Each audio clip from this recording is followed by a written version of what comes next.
位老師家長，大家好。咁咧就頭先一講話好有經驗，我都一路沿路都回望好多學校都同我合作嘅天水圍。咁啊，首先一入由呢個聚星樓嘅路口嘅伊小正校同分校啦，何德森啦，係一條街我都有做晒。咁跟住隔離天巡小啦、李宗德小學啦，其實都係同我合作咗10幾年㗎啦。咁而今日終於嚟到呢度一個新嘅地方，同大家分享呢個課題。咁咧今日咧，我有個課題同大家分享嘅，就係點樣幫我哋嘅學生、幫我哋嘅仔女建立快樂感同自信心。咁啊，呢樣嘢好緊要喎，即係我記得咧，頭先我搭車入嚟嘅時候，經過屯門公路，我又諗起深培中學。咁啊，屯門深培中學黃校長都同我識咗好多年，係隔離天巡小蘇校長介紹我嘅。咁啊，跟住咧佢就講起一個好重要嘅課題。佢話咧，喺深培中學咧，校長好坦白同我講，佢話入得我學校，通常啲同學仔唔係自願嘅。不過我唔理佢點樣入嚟，我最緊張嘅係6年後點樣出返去。一個有自信嘅人，比起分數高，可能你更有價值。所以咧，去到今日咧，同大家去分享呢個課題，就係究竟點樣幫我哋嘅學生建立快樂感同自信心。我咧尋日係去咗屯門馬可賓中學同中六嘅學生做講座。咁啊做講座嘅時候咧，我第一句就問佢啦，因為我每年都會幫馬可賓嘅學生去講講座。咁啊，我話1年冇見，最近點啊？跟住啲同學仔用一句説話回應我，咁就完咗啦。咁跟住佢話：你又知我哋呢排點啦？咁樣咁啊攰啦，咁啊唔多快樂啦。咁啊，所以我諗對家長啦、對老師嚟講，其實小朋友點樣讓佢真係可以開心地成長呢？咁啊作為家長先啦，即係老師都有喺度，但係我都想家長們去了解一樣嘢，就係究竟你作為一個家長對仔女有咩期望呢？我自己都有2個小朋友嘅，我大女今年中3，今日啱啱 UT 測完驗係啦，咁啊跟住我仲有個細嘅，我細嗰個就小學2年班，咁啊2個小孩子。我唔知你作為家長有咩期望呢？我有呢啲期望嘅，唔知你有冇啦。第一樣想佢乖啦，你知啦。唔乖，好勞氣噶嘛！你勞氣，身體又唔健康。我呢，真實個案，我係遇過一個媽媽係俾個仔激到暈低咗啊！即場係啦，佢嬲噶啦，嬲唔記得嬲乜啦。總之講講下勁嬲之後，佢突然間話：我唔講啦，噗咁我暈低咗啦。自嗰一日起，個仔好生性，係啦，但係大家唔好搏呢啲嘢，係啦，搏唔過嘅，係啦，咁啊唔乖你都幾麻煩嘅，咁啊好多親子嘅衝突啦，老師都係啦，即係如果學生唔乖，你都係論盡㗎啦，咁樣，咁啊另一樣想佢叻啦，你知啦，呢個年頭讀書都幾難㗎嘛，啲嘢係咪？佢唔叻，你都好麻煩嘅，所以想佢叻啦。另一樣想佢獨立啦，唔知你嘅小朋友依家嘅即係自我照顧能力係點嘅呢？我試過去一間港島區半山嘅中學，個副校長同我講咗番説話，佢話呢，我班仔呢真係高分低能嚟㗎，佢唔係想侮辱同學仔啊，佢話佢哋除咗讀書叻呢，佢乜嘢都搞唔掂㗎。佢話依家放緊半晝，即係早輪啊學期尾考完試之後呢，佢話依家放半晝呢，啲仔呢連自己買個飯都搞唔掂㗎，係要啲長老嚟買個飯俾佢食㗎，即係呢完全連買飯都搞唔掂，連買件衫都阿媽幫佢網購啊，佢真係高分低能嚟㗎咁樣。即係我諗我哋家長們都唔想小朋友除咗讀書返學，其他嘢自我照顧乜都處理唔到。咁所以即係我諗獨立都係想佢去做到㗎啦。另一樣啦，學有所成，我成日都會問嘅，學習入邊學有所成個成字係代表住啲乜嘢呢？係成績，係成功。對我嚟講，成長係更加重要嘅。即係小孩子嘅成長入邊，係咪學每樣嘢都咁幫到佢將來？有時未必，但係從學習當中見到佢自己嘅小進步成長，可能係更加重要。咁啊，我個女呢，今日就 UT 完咗啦，即係啱啱測完驗啦。咁我頭先都打電話問佢，我話點啊？你OK 嘛？咁樣佢話梗係唔 OK 啦。今日考我最驚嘅 physics 同埋數學啊咁樣。咁跟住佢話好驚啊咁樣。咁但係呢，佢話咁你依家狀況如何啊？雖然我有啲驚，同埋雖然我唔識，但係我最後搏老命寫晒成版㗎咁樣。希望老師憐憫我嘅勤力啦咁樣。咁啊佢話有時同學仔佢話由我最初連條問題都唔識睇，去到依家我可以搏老命寫晒成版，分數係點？到時再算啦。我諗我都讚咗我個女一樣嘢，我話咁係你進步咯。由你好驚呢一科，去到最初聽唔明，去到你跪喺度話見到份卷，哇都唔知佢問乜，去到依家你知問乜，不過你未必識得答。咁我話逐步進步緊，唔驚可能更加重要啊！成長，小朋友嘅成長，我又睇到幾多呢？另一樣有自信啦，頭先講過嘅，我喺大學教社工教輔導教咗20年，喺我嘅眼中見到好多同學仔讀書叻，但係冇自信咯。佢話我除咗讀書之外，我咩都唔識㗎咁樣。咁你又想唔想小朋友係即係個人乜嘢自信都冇呢？你諗深一層，其實香港有好多大家認為即係成功人士，其實最尾你唔係睇佢分數㗎，係睇佢表現出嚟嘅自信夠唔夠。咁所以即係我諗家長們想小朋友活得有自信，呢個都係我諗好重要嘅目標。而另一樣健康啦，我諗疫情底下近排嘅即係天氣轉變，可能健康都係大家關注嘅啦。但係講到尾想小朋友快樂嘅，快樂係啲乜嘢嚟嘅呢？原來呢，快樂呢有好多唔同嘅概念嘅，但係喺講快樂之前呢，都想讓老師同家長明白點解今日由我嚟同你分享正向教育。我咧喺香港做正向教育咧，其實超過咗15年㗎啦。而喺呢15年嚟咧，同我合作過嘅中小學接近600間嘅，所以香港其實有60成學校我都走訪過。咁而喺呢個過程入邊，我今日唔想去拋書包講太多理論。我今日一開場想介紹2本書俾老師同家長認識下。呢2本書我形容你袋喺身係保你家宅平安嘅。第一本書要介紹俾咁多位家長嘅呢，叫做《疲憊媽媽的修復練習》。呢一本書係一個韓國嘅輔導心理學家寫嘅，佢嘅序言寫得非常之好嘅。佢話：苦心自問，現在的你仍活在愛裏嗎？生個小朋友出嚟出於份愛，但係隨住小朋友長大啦，功課越嚟越多啦，測驗考試越嚟越難啦，啲通告越嚟越複雜啦，然之後佢又唔係咁聽教聽話啦，跟住苦心自問，現在嘅你同我仔女之間份愛仲喺唔喺度呢？可能慢慢唔見咗。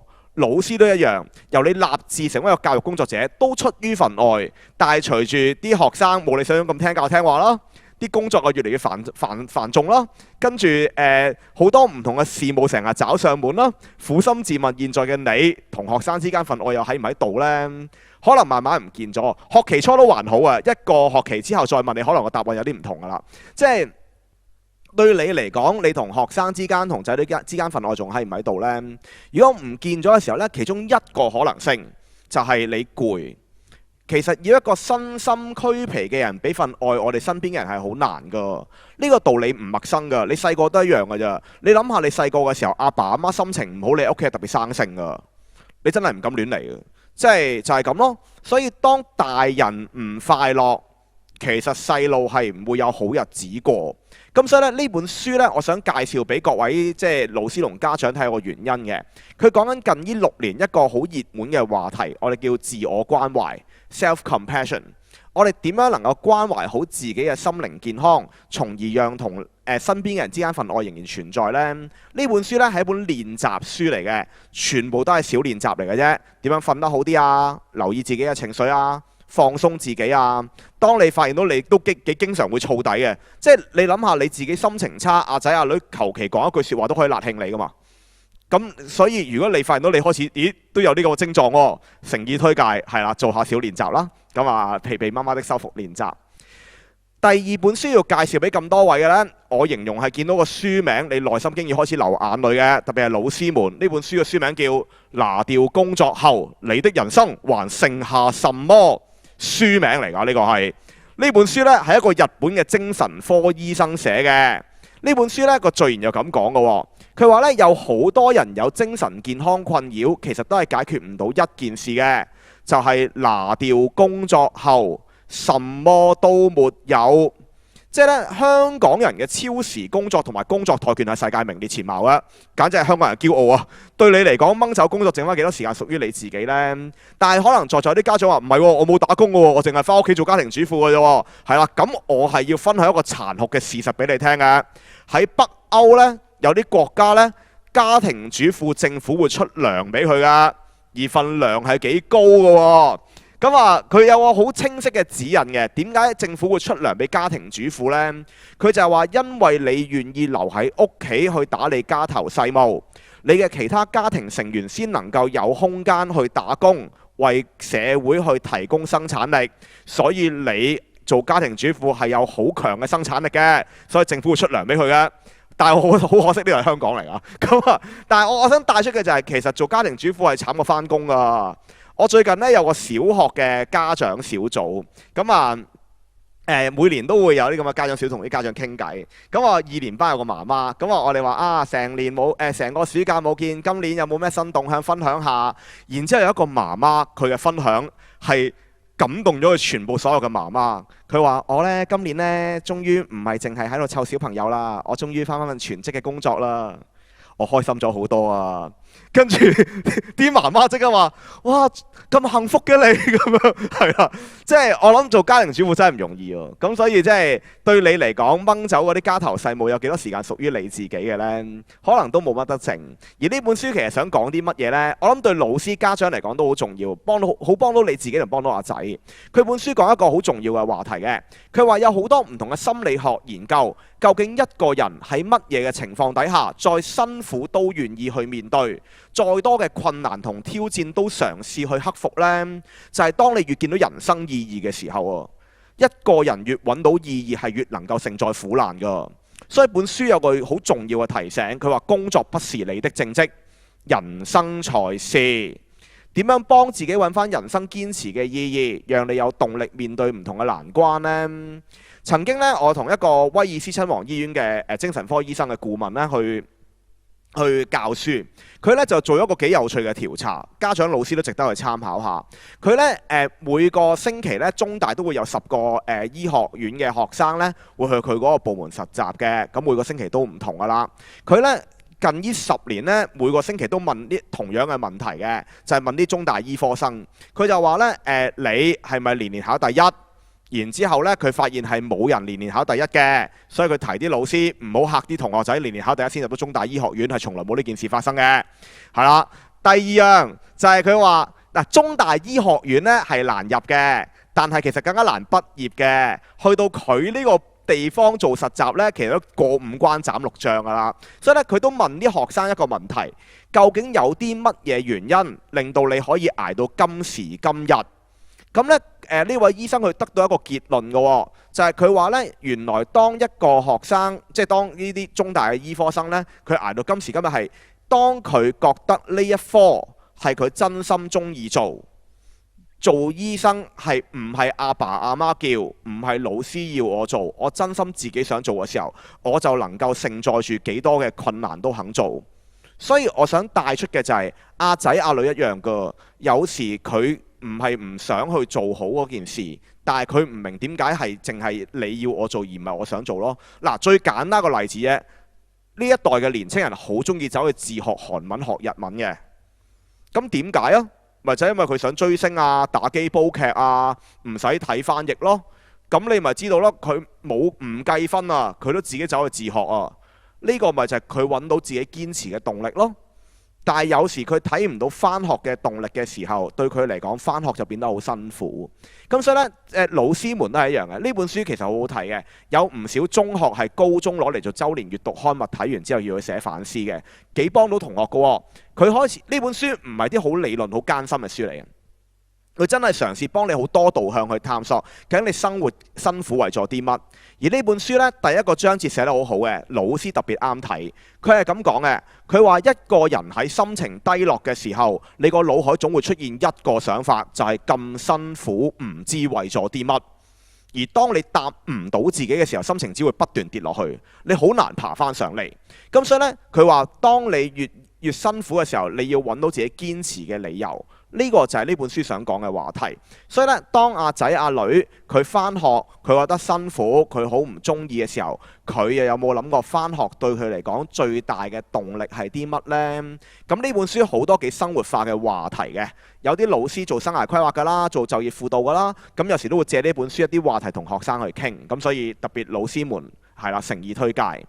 而呢本書呢，我睇完係轉贈咗俾教育局嘅，係啦，我有另一個身份，我係教育局嘅顧問嚟嘅。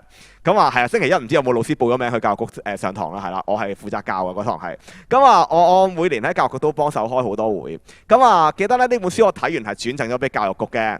我當日咁同啲同事講嘅，呢本書呢，改2、3隻字呢，對教育局真係好大嘅提醒。我話拿掉分數後，學生的人生還剩下什麼？高抬貴手。其實我哋好多學生人生唔係用分數嚟衡量㗎，但係偏偏成個評估機制都用緊分數啊、獎項啊、成績啊、名次嚟睇緊小朋友嘅價值。有啲小朋友喺呢啲地方攞唔到價值，佢真係覺得自己好可憐㗎。但係你又明㗎喎，去到人出咗嚟做嘢，有幾多人仲會問翻你當年小學幾多分、中學攞咩名次？其實唔會再有人介懷。咁點解呢刻我哋咁淨係在意個成績？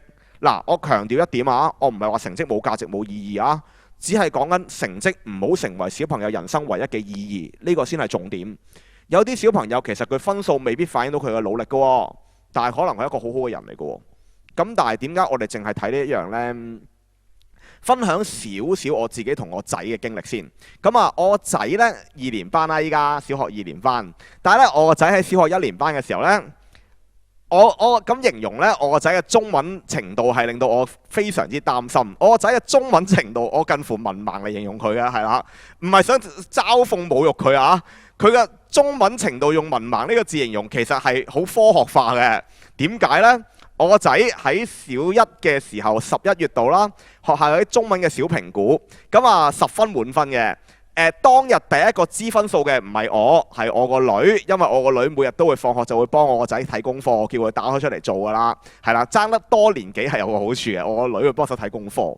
咁啊，跟住呢，我個女呢就影咗張相同我講話，我想問下呢，我1年班嘅時候中文係咪考到咁㗎？咁啊影咗相俾我睇咯。而當時10分係得1分嘅啫。好啦，跟住跟住我內心勁無奈啦，跟住咧我即刻同我個女講話：如果你1年班嘅時候中文考到咁，你係唔會有個細佬妹噶，我應該會淨係專心照顧你噶咋。跟住咧佢就好平靜同我講：咁你依家知你細仔考成咁啦，你心情如何啊？跟住我話表示擔心同無奈啦。然之後我個仔喺12月嘅中文小評估，佢依然非常之穩定，佢依然係攞1分嘅。好啦，即係。我成日都話你攞0分好簡單㗎咋，爭少少嘅就係啦。咁啊，個中文程度去到咁啊都擔心嘅，但係佢都好努力去學習中文。咁啊一路學習中文嘅過程入邊呢，後尾開始默書啦。默書呢，由本來70幾分呢，去到終於有100分啦。佢學105分先滿分嘅，100分嗰下我戥佢高興。咁我就話：哇，叻仔喎！你嘅勤力終於考到100分，開唔開心啊？然之後我個仔同我講：但係我隔離左右個個都高分過我。咁啊，咁你係咪好唔開心啊？跟住我個仔話：唔係啊，我識多咗好多字啊，我開心㗎。我話咁就得啦。我話記得讀書唔好淨係同隔離左右比較，你知自己學多咗嘢，呢個步伐就啱㗎啦。所以咧，我個仔咧去到依家咧，雖然嗱，即係你明白一間學校小學中文差其實都幾大件事嘅，因為佢數學常識都係用中文考㗎嘛。所以佢第一個禮拜嘅，佢第一個學期嘅測驗啊，除咗英文係攞到90幾分咧，佢全部都炒晒嘅。係啦，但係憑住佢堅毅嘅鬥志，最後佢1年班嘅學期尾係全部都合格嘅，係啦。咁啊，我想帶出嘅係啲乜呢？我個仔係掹走咗分數，佢係睇到自己慢慢成長，所以佢去到現時為止都唔怕返學，唔怕中文，唔怕測驗考試做功課。我想帶出嘅係家長一個好重要嘅任務啊！家長你要記住一件事。你係佢家長，你目標，我成日覺得你任務好簡單啫。1年過後，阿仔唔怕返學，唔怕測驗，唔怕考試，唔怕做功課，你贏咗。唔好淨係諗佢高唔高分。我哋見到太多學生係第1年入到中學，跟住考得幾好，功課跟得幾貼，但係佢真係怕咗返學咯。你諗下，第一入到新環境，佢經已怕咗返學，未來仲有6年點過？真係你調翻轉諗，你輸一世嘅真係。咁所以呢，喺今日我同你分享嘅時候，我都想家長明白分數以外，小朋友嘅成長換緊啲乜嘢翻嚟。我呢，最近去一間學校呢，同啲學生做活動啦。咁我就話：今日嚟同你動腦筋。跟住啲中學生同我講：我冇腦㗎，係啦。跟住呢，後尾我話：唔緊要，動下腦筋先啦。跟住呢，後尾佢話：我哋唔係精英班。去翻 A 班玩啦，你咁同我講啦。跟住咧，好啦，咁啊都唔緊要啦，一路玩啦，玩到尾呢，我話唔係喎，你又話自己冇腦，又話唔中意動腦筋，但係最後成個鐘頭你玩得好開心㗎喎。跟住佢哋話又係喎，跟住我就想帶出一件事啦。我話其實你唔係唔中意動腦筋，甚至你唔係唔中意讀書，你只係最後係怕嗰啲分數為你帶嚟嘅評頭品足。為咗呢個原因，令到你覺得自己唔中意動腦筋，唔中意學嘢，幾唔抵啊！我哋呢慢慢見到呢個學期返咗個零月學呢，我哋見到啲同學仔因着呢一個體驗之後呢，佢哋對學習嘅動機同埋快樂感係強咗嘅。所以家長們都一樣，如果你覺得阿仔阿女以前喺讀書過程入邊，因為分數嘅牽絆，令到佢學習冇晒動機，請你唔好太快淨係着眼喺分數。嗱，強調多次，唔係話分數冇價值意義啊，分數嚴格嚟講好似驗身報告咁啊。即係血糖係咪超標啊？啲嘢達唔達標啊？唔達標值得關注，但係唔好攞分數嚟衡量佢個人嘅價值嘅高與低咯。小朋友有呢個感覺嘅時候，當你調整好呢，其實小朋友嘅學習步伐係變得好唔同嘅。清楚咯喎，咁你明點解今日我要嚟啦？我今日想老師同家長之間同學生之間有份愛啊，係啦，明明最有愛嘅地方就係學校同屋企，有時就係偏偏好忙碌啊，好多嘅比拼底下，我哋份愛慢慢唔見咗咯。亦都好想老師家長知道辛苦為咗啲乜。我覺得湊小朋友係辛苦嘅，但係辛苦如果你知道為咗啲乜，你個人會定啲。最後好希望學生真係睇到分數以外究竟佢有啲咩成長，呢啲都係我哋即係好想讓每一個家庭每一個老師收到好重要嘅信息。好啦，明咗呢件事啦。咁我先講啦，今日嚟第一樣講快樂感。快樂感係啲乜嘢嚟嘅呢？原來喺正向心理學呢，快樂可以分兩類嘅喎。你又睇下你自己或者你嘅仔女偏向邊種快樂感比較多先。第一種快樂感呢，我哋叫感覺良好嘅快樂 （feel good happiness），即係啲乜嘢嚟嘅呢？我個女呢，啱啱今日就 UT 完咗啦，係啦，一個星期為期一個星期嘅 UT 終於完咗啦，今日。跟住呢，佢一放學呢，佢第一時間買咗2杯珍珠奶茶飲嘅。我個女係好中意飲珍珠奶茶，佢係報復式飲珍珠奶茶。佢係咁嘅，因為咧佢飲珍珠奶茶，其實佢飲奶茶都會肚痛噶啦，係啦。但係所以咧佢考試期間咧嗰2個禮拜咧，唔係考試嗰個禮拜淨係會禁喎，佢早1個禮拜都禁咗佢噶啦，係啦，因為佢驚自己個腸胃唔好，唔專心溫書，咁所以佢戒咗2個禮拜珍珠奶茶。跟住咧佢今日一考完，即刻去隔離街買咗2杯係啦報復式飲珍珠奶茶，吃茶3000。跟住佢係。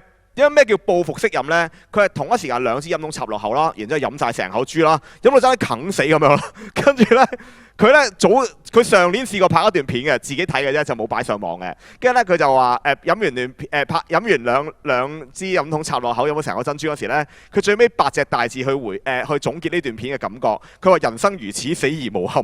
跟住我話你有需要搞到咁樣咩？佢話讀書壓力真係好大嘅，飲杯珍珠奶茶呢，煩惱盡消咁樣，係啦。呢啲青春嘅印記你唔明㗎啦咁樣。即係呢啲呢，我哋形容叫感官嘅滿足感，快樂感高，不過短暫，視乎你喜歡做啲乜。有啲人瘋狂食嘢啦，有啲人去睇戲啦、打機啦、煲劇啦、追星啦、瞓到自然醒啦。呢啲我哋稱之為即係感官嘅滿足感。特別係打風落雨嗰啲日子呢，嗰種快樂感係特別興奮嘅。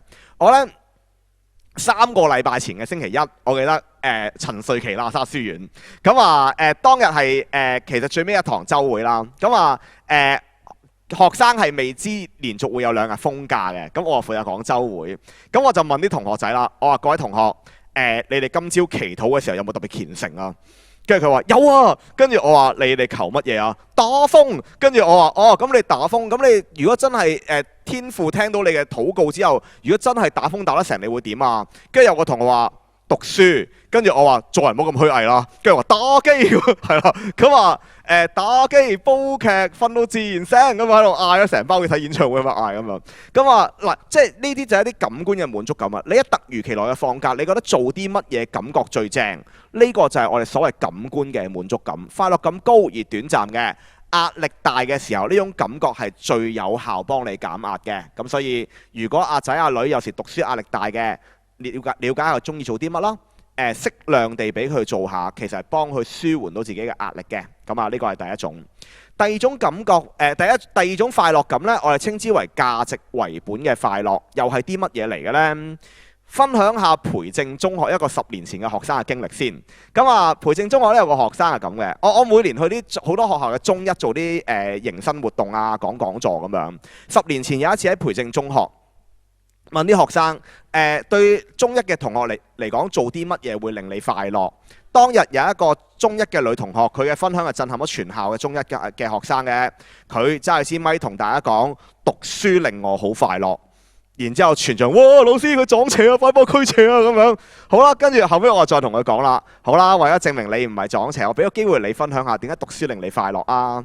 然之後佢又講啦，佢話真心讀書學多啲嘢，大過幫多啲有需要嘅人，所以讀書係快樂嘅。咁啊，同學都報以認真嘅掌聲欣賞佢嘅分享。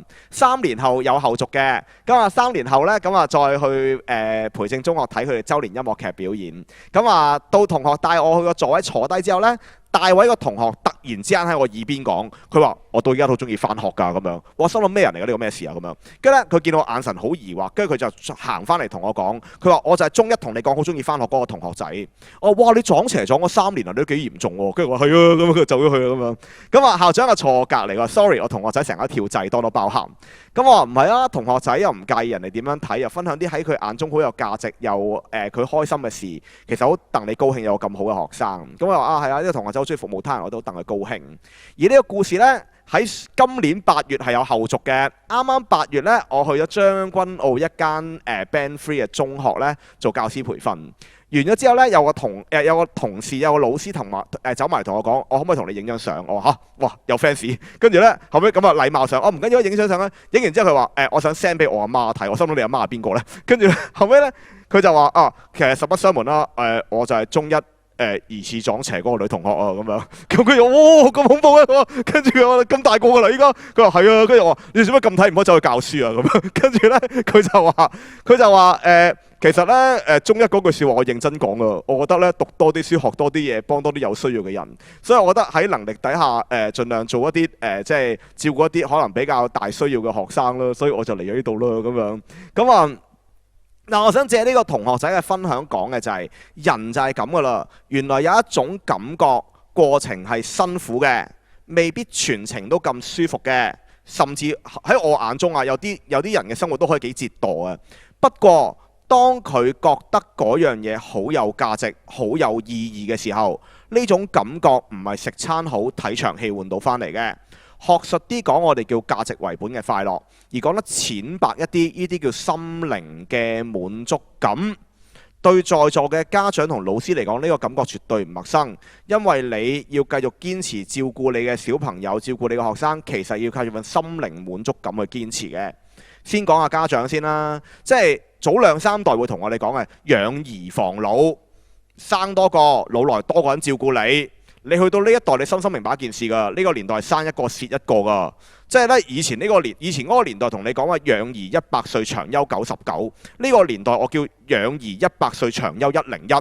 你係未出世已經可以擔心佢㗎，所以你明呢件事㗎。其實小朋友就係咁咯，即係家長真係蝕本貨。即係我成日都話，我個女成日問我啊，我個女成日問我係咪蝕本貨啊？點解你咁講呢？你話生一個蝕一個啊嘛，我蝕咗你幾多啊？咁樣我話你陪咗我咁多年，你絕對唔會蝕嘅，係啦咁樣。但係生一個蝕一個嘅喎，佢咪好慘喎你咁樣。咁啊，但係當你慢慢見到你照顧小朋友或者老師們照顧學生嘅時候，因着你嘅參與、你嘅付出，令到個小朋友多啲進步，多少少信心，多咗個朋友仔，呢一啲當你見到佢嘅成長嘅時候，你會覺得辛苦啲都抵嘅。所以你慢慢明白一樣嘢，老師就更加重要啊！即係你諗深一層，你堅持每日咁努力照顧學生，其實唔係因為淨係份糧啊！你最大嘅滿足感，你願意去付出，其實因為見到學生嘅成長，呢啲先係你堅持嘅動力嚟噶。所以家長都一樣，你見到阿仔阿女因着你嘅陪伴，佢慢慢長大，佢有啲行為問題慢慢改變，慢慢成熟，又或者過時過節或最中意就係媽媽爸爸嘅時候，哇！你感覺係好好，你話辛苦啲都抵。所以你明咗呢件事之後呢，我想讓咁多位明白一樣嘢。其實我哋講緊喺正向心理學講嘅快樂感呢，其實係偏向後者嘅一啲心靈嘅滿足感。呢樣嘢好重要，因為人辛苦唔知為咗啲乜，其實佢好難去發揮自己。講得再淺白啲，即係呢，我哋近年咧見到好多小學生咧，中學少啲㗎啦，間中都有嘅。但係小學生個情況幾明顯嘅，就係我哋見到近年好多初小啦、幼兒嘅學生咧，成日一返學就攬住屋企嘅門口唔肯出門口啦，攬住學校個閘唔肯入嚟啦，都有同樣嘅原因嘅，就係喺佢眼中，我一行入學校門口，我就冇晒啲感覺良好嘅快樂，所以我咪成日都唔想返學咯。但係如果學生們能夠喺返學入邊揾到佢覺得再辛苦都值得嘅滿足感呢，佢返學嘅動機會變得好唔同嘅喎。嗱，好生活化嘅。請各位老師家長諗一樣嘢啫。你中學嘅時候，請問你中學嘅時候點解你會願意每日咁乖肯返學？嗱，經驗唔計係咪準時啦？有冇交齊功課啦？讀書叻唔叻？操行好唔好？我經驗唔計呢啲，淨係問你點解你願意每日咁乖肯返學？嗱，我呢個學期問咗好多中學生嘅，佢哋都話我冇得揀。我話你諗深一層，其實你有得揀詐病嘅。OK， 但係你依然肯返學，或者你死女一爛女一輪都得嘅。但係你最後你依然每日咁乖肯返學。有同學話答自己蠢，係啦，咁都有嘅。但係呢，我想你諗你自己先啦，係啦，你係咪當年好蠢，或者當年冇得揀？我唔肯定。但係呢，我發現一個幾重要嘅總結嘅，就係大部分人願意喺中學時期每日咁乖肯返學。雖然個答案唔係我哋最想聽到，但係你都要明，大部分都唔係因為想讀書學嘢㗎返學。其實講到尾，你願意返學係因為你覺得學校有你重要嘅人。你想同佢經歷重要嘅事，所以你先肯返學㗎。可能係課外活動，有啲朋友仔，有佢中意嘅老師，有佢中意玩嘅嘢，所以 lunch time 一齊食飯玩下，傾下偈，呢啲先可能係佢真正返學最大嘅價值。所以呢，當你明白呢樣嘢，不妨去問下阿仔阿女，究竟佢返學有冇啲咩開心嘢呢？家長們，我覺得其實好多時候好生活化嘅習慣嚟嘅。如果你想揾到阿仔阿女返學最大嘅價值呢，你每日請你開始由一個小習慣做起。我唔知你小朋友小學時期，你每次放學見到佢，或者放工返嚟見到佢，第一句會同佢講啲咩嘅呢？通常啲家長第一句同佢講：做晒功課未？執好書包未？溫咗書未？通常都係呢一類嘅問題嚟嘅。請你開始改變個習慣。請你每日一見到仔女，第一樣問佢：今日返學有咩開心嘢同我分享？唔好睇小呢個小習慣。你返學即係放學之後，第一眼見到佢問佢今日有咩開心嘢分享，佢個腦嘅 processing， 即係佢個腦嘅運作就係咁啦。我就要開始諗下，我今日返學有咩開心嘢要抄翻一樣出嚟同你分享。佢用個係開心嘅角度睇返學嘅片段嘅，久而久之佢咪諗起返學係開心嘅咯。當然去到青春期，你總會遇到個答案嘅，就係話今日冇嘢值得開心咯。佢總會有呢類答案㗎。咁你唔好話冇理由嘅，講樣開心嘅嘢聽下先，係啦，千祈唔好做呢件事啊，係啦，唔好否定佢嘅情緒。咁你咪換個講法咯。咁今日有咩唔開心啊？分享下，爸爸媽媽都想關心你喎。咁佢咪知道原來你着緊佢嘅校園生活咯，依然俾佢聽。但係如果你每日分享開心嘢先，久而久之，你會睇到其實佢開心嘅源頭係啲乜。就我個女為例先啦，我個女今年中3啦嘛，佢呢，去到中學呢，佢通常上某啲堂佢特別開心。佢講嘅每一次分享嗰啲嘢呢，都係某一個堂嘅，某一個課堂，譬如 VA 堂啦，即係視藝堂啦，佢中意歷史科啦，咁咪聽到咪知道佢中意啲科目咯。佢好中意佢某個好姊妹嘅好朋友嘅，咁呢啲咪就係佢快樂嘅源頭咯。所以佢返學最開心就上呢啲堂啦。咁你咪慢慢睇到呢啲脈絡咯。當然有啲仔女呢，你同佢講有咩開心嘢分享呢？好似太小學雞嘅，太小朋友嘅。我同我個女嘅相處呢，依家即係長大呢，我會換個講法嘅，佢會舒服啲嘅。就係我話今日返學有咩搞笑嘢分享下？你知啦，我經已脫離咗中學生活好耐啦，分享下依家青春嘅爆笑嘢嚟聽下。咁佢咪個腦咪分享啲開心嘢咯。咁呢啲都係好簡單嘅生活習慣。你願意咁樣講，佢個腦會盡量記住啲開心嘅嘢。咁呢個係一個好好嘅小習慣嚟嘅。開始由呢度做起咯喎。嗱，通常啲家長用另一個方法講嘅，所以慢慢啲同學仔好怕返學嘅。啲好關心仔女嘅人，通常阿仔阿女放學，你就問佢今日返學辛唔辛苦啊？咁佢個腦咪開始諗返學係辛苦嘅咯。我仲要揾翻樣辛苦嘅話翻俾你聽。久而久之，佢咪覺得返學辛苦咯。即係你明呢樣嘢啦。其實生活嘅小習慣你只要有啲啲改變，其實佢成個學習動機同埋佢詮釋，即係睇學校嗰個回憶係好唔同噶。咁所以呢，你明呢樣嘢呢，請你每日放學問下阿仔阿女今日有咩開心嘢分享，你都想了解下校園生活係點。咁呢一個係一個我第一個推介嚟嘅。好啦，快樂感係咁啦。咁但係點樣幫小朋友建立一個真實嘅自信心同埋快樂感呢？我哋咧教正向心理學咧，頭先趙 Sir 講過嘅。我呢一個課堂本身有4個鐘頭嘅，而趙 Sir 係上咗個20個鐘頭堂嘅，係啦。咁我有個證書課程，係啦。咁我都經常會去即係開班。咁而今日都想讓老師家長明白咧，如果要讓一個人能夠得到真實嘅健康、快樂同幸福感咧，有啲嘢我哋要陪小朋友經歷嘅喎，甚至幫你自己啦。第一樣，性格強項，人有6大美德，引申24個唔同嘅性格強項嘅。懂得欣賞自己嘅性格嘅好，其實係幫佢建立一個穩固嘅自信心。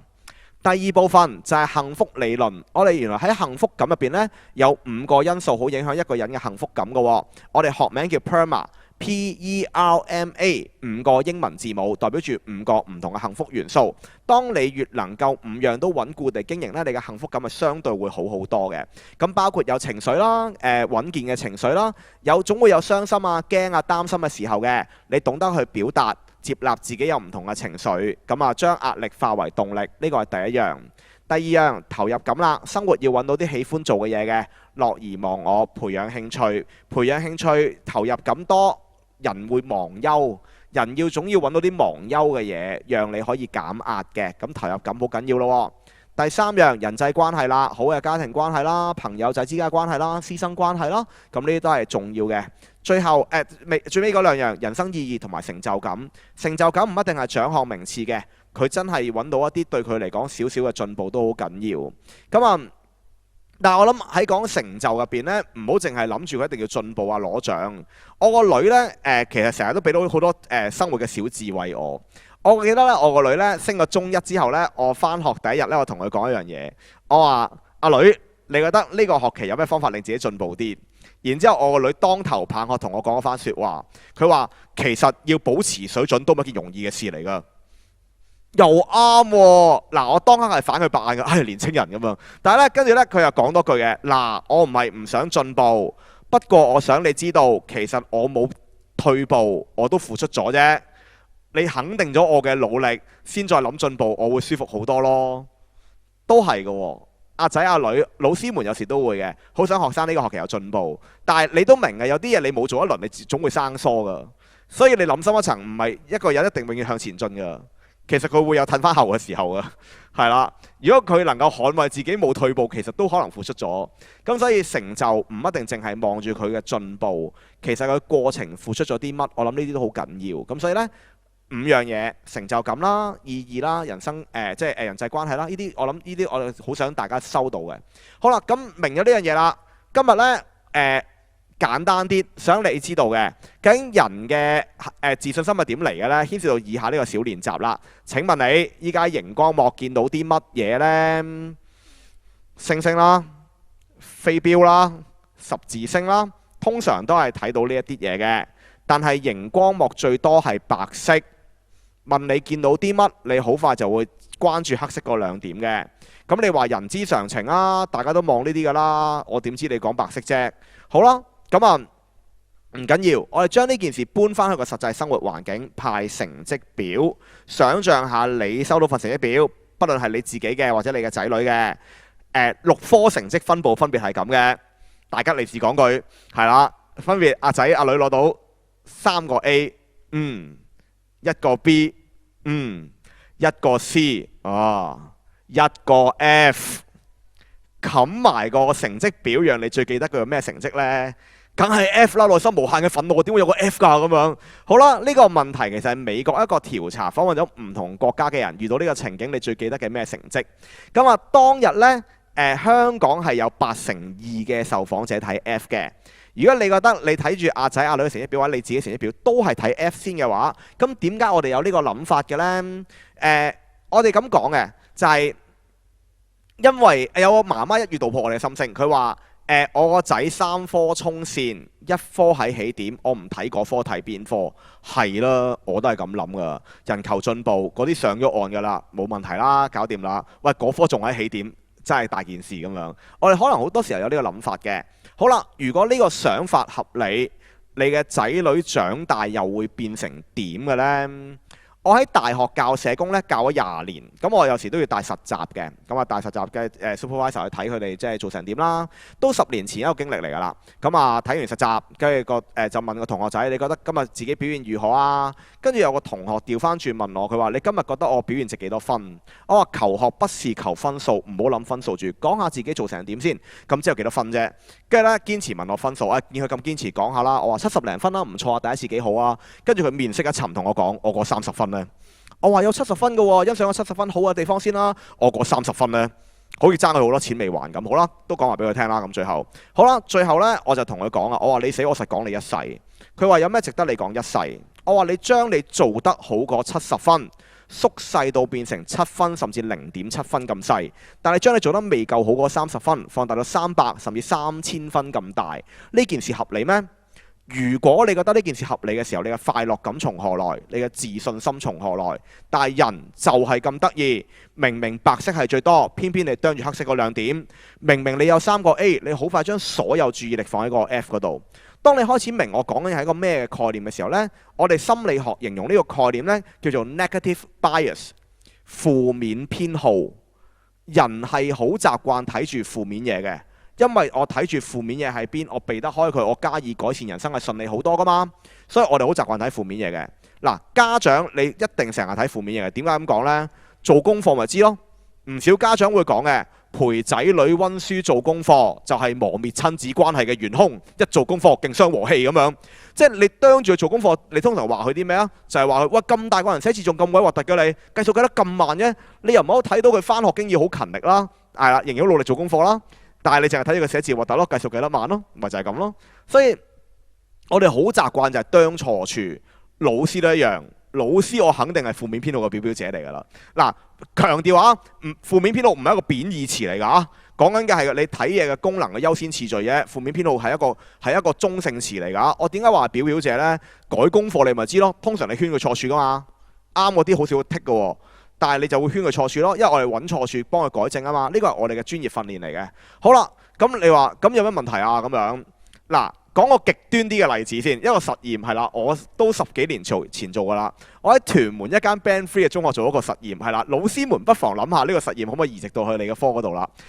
我喺屯門一間Band 3嘅中學呢，當年我都諗起都幾大膽嘅呢件事，但係都幾大嘅啟發性。咁啊喺呢間中學入邊呢，我哋英文科嘅老師做一個我哋叫正向批改嘅實驗。你明白㗎？同學仔語文根基比較弱，改作文係好頭痛啊，因為好多時候改正呢係可能成篇作文幫我作過都得㗎嘛。咁呢，後尾呢，我哋做咗件事咧，正向批改。嗰個學期4篇作文，我同老師講唔需要再改圈佢錯處啦，淨係用熒光筆間低佢做到嘅嘢，你就改完個篇文㗎啦。咁啊嗱，老老實實同學仔做到嘅真係唔係好多嘅啫，所以後尾嗰班英文老師又開心咗啊，跟住改文速度快咗好多。咁啊，但係呢，一個學期過後呢，翻去同呢班英文老師做一個檢討喎。我話正向批改實行咗之後有咩發現啊？有一個老師就講啦。我派到第3篇作文嘅時候，啲同學仔係期待收翻自己篇作文㗎。仲有個男仔好得戚話俾人聽，我多4條熒光筆啊咁樣。我想借呢個例子講啲乜呢？人望到自己嘅進步係好鼓舞㗎，所以佢會想繼續做落去㗎。但係如果我淨係望住自己錯處嘅時候，佢無力感只會越嚟越多。所以咧，你明一樣嘢，點解打機咁吸引呢？呢個年頭，你諗深一層，打機就係你呢個年頭嘅打機手機遊戲係全部都係唔過關，你都加緊經驗值㗎。你係幾分鐘就換到一個好鼓舞嘅結果㗎。你係睇住自己嗰個經驗值嗰條巴咧一路加落去啦。每分零2分鐘完成個任務就 mission completed 啊 ，well done 啊，哇！呢啲字眼幾鼓舞啊！但係當你慢慢發現返學嘅時候，測驗考試做功課就係磨滅緊佢生命值嘅時候，佢唔中意返學做功課係合理㗎。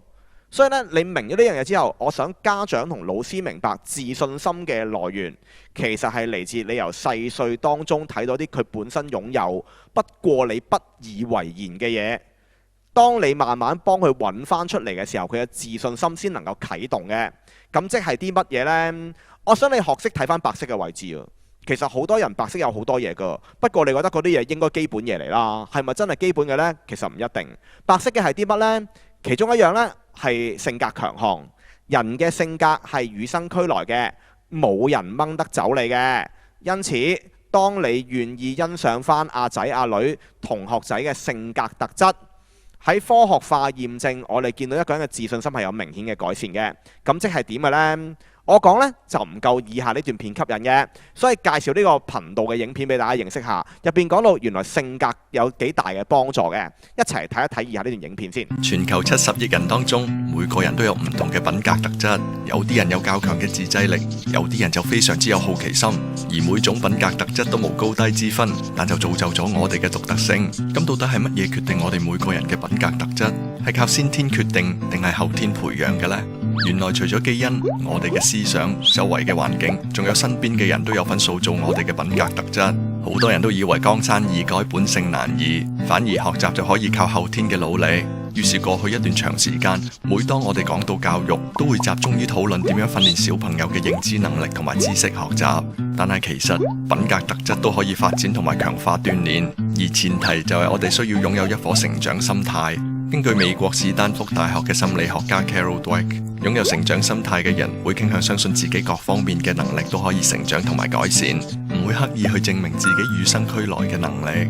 佢哋會敢於向難度挑戰，從經驗中學習，而成長心態就正正可以透過唔同嘅練習，加上身邊人嘅鼓勵而發展出嚟。所以品格特質嘅形成可以話係終身事業，尤其係童年同埋青少年時期嘅影響最大。就好似煲湯一樣，想好味道，湯底就非常重要啦。有唔少嘅學者、教育家甚至哲學家都提出過品格特質嘅培育，認為佢嘅重要性比得上學習知識同埋發展認知能力。到底品格特質點解咁重要？因為佢可能先至係擁有美好人生嘅關鍵。國際知名心理學家 Christopher Peterson 同埋 Martin Seligman 喺2004年出版咗一本正向心理學嘅重要著作。佢哋爬梳咗數千年嚟人類嘅歷史同埋文獻等等，揾出咗人類所追求嘅6項美德，而且將24種會令人做到呢幾項美德嘅品格特質重新定義。而更重要嘅係，佢哋發現每個人原來都擁有呢啲特質，只係比重不一。而只要認清自己嘅品格強項，再集中發展，就可以擁有更具意義、成功而且快樂嘅人生。就好似堅毅呢種品格特質，所指嘅就係當一個人面對困難或者氣餒嘅時候，能夠堅持落去嘅能力。試諗下，當小朋友喺人生道路上遇到問題嘅時候，即使唔能夠馬上解決，但係佢有強大嘅心靈去面對，甚至轉化負面嘅思緒，堅持落去。你會覺得呢種能耐重要，定係小朋友細個次次考試都100分重要呢？你亦都可以諗下，究竟邊一種能力可以幫小朋友帶嚟更長久嘅快樂？你可能會話，我小朋友本身都冇呢啲特質，咁點算啊？正向心理學嘅其中一個重點就係，與其擔心自己嘅弱點，不如我哋專注自己到底擁有啲乜嘢。除咗問你嘅小朋友有點樣嘅品格特質，我哋都唔好忘記品格特質係可以培養嘅。所以就由今日開始就鼓勵佢哋專注自己嘅優點，等佢可以成為一個擁有更好品格嘅自己啦。想知道更多育兒知識，快啲嚟 PawPaw.HK 啦！請支持9月22號香港品格日。好，啱啱呢段片呢係我誠意推介嘅親子頻道嚟嘅，叫 PawPaw Channel。咁你喺 YouTube 度打 POPA 呢，你就揾到佢噶啦。入邊有超過100段嘅影片去講點樣照顧小朋友嘅，咁啊好好睇嘅。咁啊如果奇難雜症都有嘅，小朋友好緊張啊，成日好怕醜啊，好容易發脾氣啊，讀書呢好似拉牛上樹咁啊，係啦，或者搞到你好勞氣啊咁啊，入邊好多唔同嘅影片嘅，咁啊可以多多支持呢個好好用嘅頻道咁啊 PawPaw Channel。咁啊，但係講翻頭先嗰段片先，佢帶出一個好重要嘅信息。究竟培養小朋友測驗考試100分呢啲能耐重要啊，因為培養嘅堅毅呢啲品格更加重要呢？而邊一樣先能夠為佢帶嚟真正而長久嘅快樂？我諗成年人你明呢個道理嘅，成績分數係有一時嘅優勢嘅，不過性格先真正跟我哋一世嘅。你總會遇過有啲人就讀書好勁，出嚟做嘢好鬼論盡，又或者你總會遇過有啲人年年考第一，但個個都好唔中意佢。你總會遇過啲咁嘅人㗎，所以你明㗎。其實分數唔係最緊要㗎，但係我哋有花幾多時間去照顧小孩子呢樣嘢呢？今日呢時間好有限嘅，所以呢我淨係想你學一樣嘢嘅啫，學下讚你嘅仔女咯，學下讚你嘅同學仔咯， 24個唔同嘅性格強項，家長們誠意邀請你。今日聽完講座，做完今日嘅活動之後，今晚翻去揾啲字眼讚下阿仔先，同佢講下，哇！經歷咗1個月翻學，爸爸媽媽見到你有毅力喎，仍然肯翻學，仍然肯做功課，係啦，咁啊毅力。咁啊，又或者咧，你可以讚佢有好奇心啦，成日都想問好多嘢啦。有愛心，我個女有好多時候係粉紅色 humanity 嗰邊嘅，即係嗰啲關心人啊嗰啲咁樣嘅特質啦。老師們都係嘅，港大同學會小學同我合作咗10年，佢依然係編張 A3 size 啊，唔係港大同學會係24張 A4 紙編咗24個性格強項出嚟擺喺課室嘅，係啦。近乎係欠債還錢咁貼喺學校啦，係啊，貼喺課室咁樣。咁啊好好用嘅喎，就係、老師們上堂，你望到嗰啲字，你就提自己，除咗有啲嘢要教訓佢，有啲嘢都讚翻下佢啦。咁所以呢啲字眼呢，我哋叫視覺提醒啊。阿仔阿女都一樣嘅，有時你都好氣沖沖嘅，但係當你諗深一層，其實嗰啲係進步緊㗎，讚下佢嘅態度先。我記得呢，我個女呢，喺小學嘅時候遇到個經歷係咁嘅，佢呢。3年班呢，佢開始意識到自己讀書俾人渣，因為佢間小學係冇名次呢樣嘢嘅，所以佢一直都唔知自己考第幾名。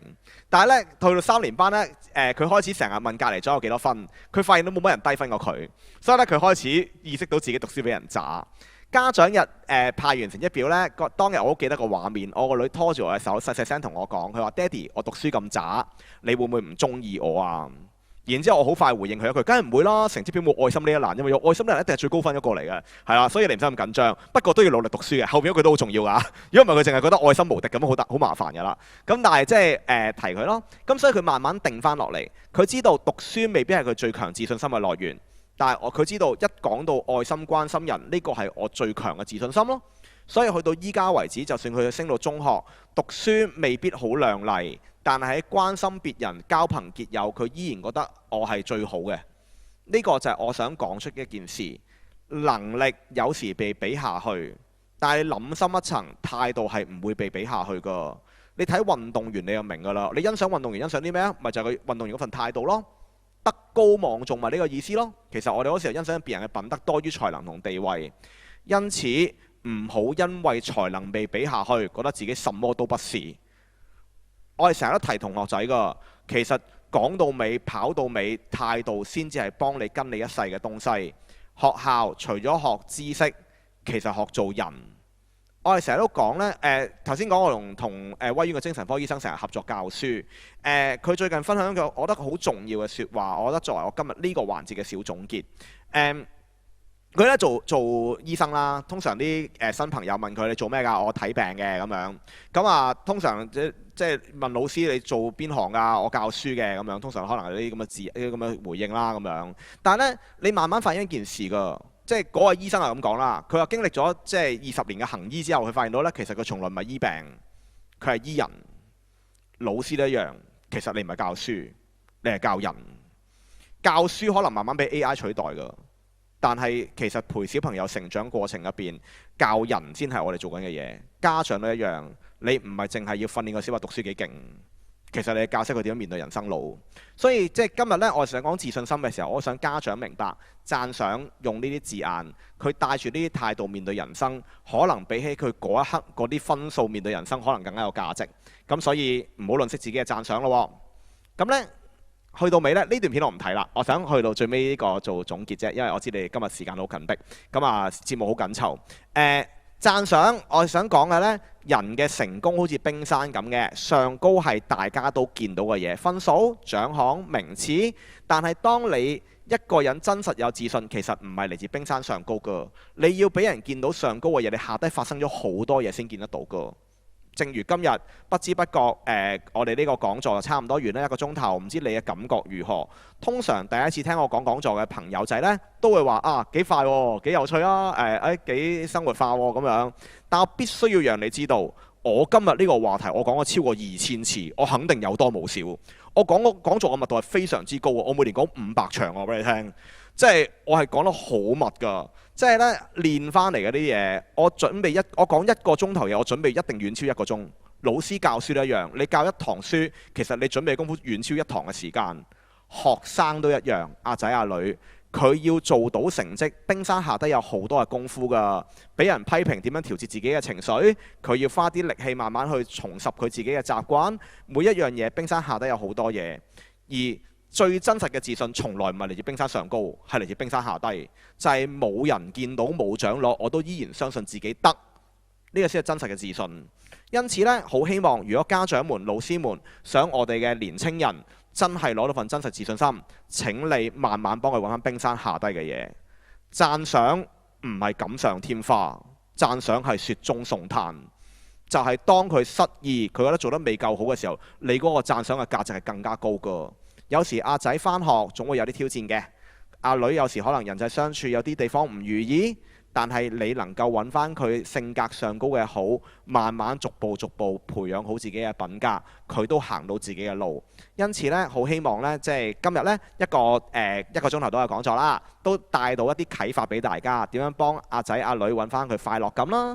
亦都希望大家開始從另一個角度，由欣賞做起，讓小朋友慢慢建立自信，好冇？